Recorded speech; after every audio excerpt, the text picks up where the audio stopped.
that. And of all the inverses you have learned up till now, I'm going to say I think that the logarithm is the weirdest of all the inverses you have learned. Sine inverse, tan inverse, and cos inverse were kind of weird.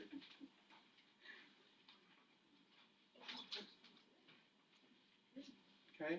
But I think that the logarithms are the weirdest because we do the math with this inverse differently. The notation, I think, is weirder. So what would happen if you graphed y equals 10 to the x? If you switched all the x and y coordinates and flipped it over the diagonal line y equals x, you would get the inverse graph. And that graph is y equals log base 10 of x. This is called the common logarithm. And because it's the common one, you don't have to write the 10. If you just write log x, there is like an invisible, is this color kind of invisible? Kind of looks like it's invisible. There's an invisible 10 there. And the log button on your calculator that says log has that 10 built into it. Now with the log base 10, you are now able to solve any equations with 10 to the x. So for example, 10 to the x equals 32. Obviously not on your powers chart for 10. On your graph, that means there is some point, oh maybe I'll change it just so we can even like look at it really nice. I'll say 6. Okay? On my red graph here, I have a point that's x comma 6. Based off my graph, it looks like the answer should be 1.733. Totally guessing there. Does it look like 1.733? Is that your x coordinate? No, 0.733. That was a terrible guess, my first one. But if I went straight down to right here, I could take a guess that x has to be 0.733. Now that same point is on this graph as 6 comma something. Because my y coordinate becomes my x coordinate becomes my y coordinate. And this means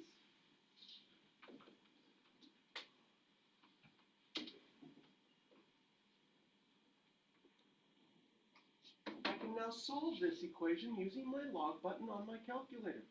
If I want to solve when is 10 to the x equal to 6, I could type into my calculator log of 6. Oh, I was close with 0.733. 0.778. That is the answer. Now, what makes logarithms somewhat awkward is usually when you do an inverse, you do something to both sides. Right? So technically, we're doing the log of both sides, but this log of this side somehow gets rid of the 10 and just leaves you with the x. And because that's kind of confusing, we often don't use this notation. So you have log of this side equals log of this side. And since these are inverses, this just becomes x. In the same way, when you square root an x squared, what do you get? Just x. Technically, absolute value of x, but we won't get into the technicalities of that. Everything in its inverses sometimes has some technicalities. And that's what we typed into our calculator, and now we can solve it. But unfortunately, your calculator and most calculators only have 2 log buttons. But how many exponential functions exist? Could be 10 to the x, 9 to the x, 8 to the x, 7 to the x, 3 to the x. Infinite amount of them. So we have to figure out if your calculator, they didn't want to build a super big calculator, contains all the log buttons. Could be really annoying, right? Because you're like, where's all the other numbers? All I see is logarithms on this calculator. So we're going to have to figure out how that works. Okay. So, playing around with powers. Okay. Log of 100 is 2.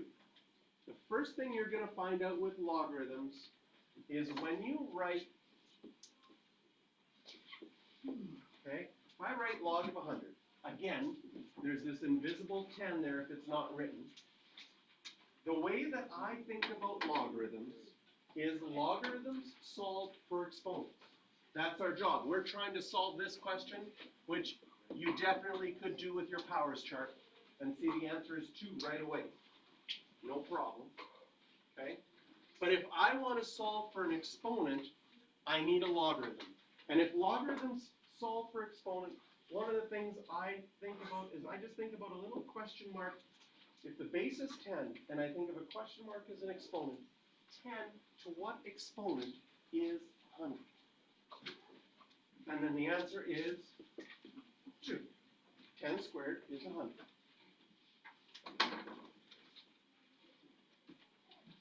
So we get our definition of a logarithm, and this is the way that we use the definition of a logarithm to solve. So I'll get you to write this at the bottom of the page. That if you have something in exponential form, you can rewrite it in logarithmic form.